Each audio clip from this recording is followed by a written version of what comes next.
सहर,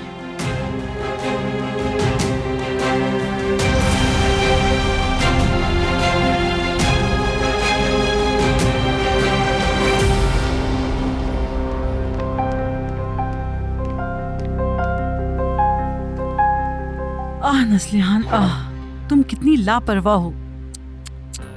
ये नीचे गिरा दी और उठाए भी नहीं।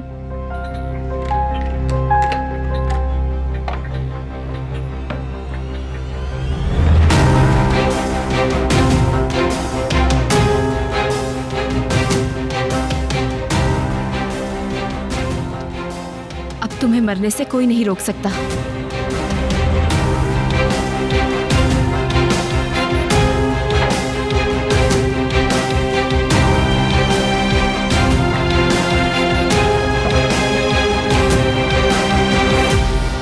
जुहाल साहिबा,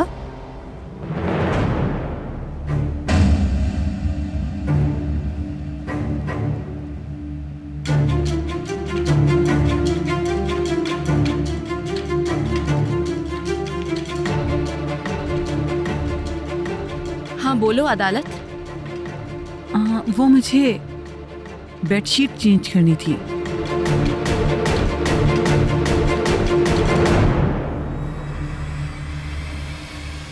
मैं यहाँ शहर से एक किताब लेने आई थी, मगर वो शायद यूसुफ के पास गई है। मैं बाद में ले लूंगी, तुम अपना काम करो, मुझे जाना है।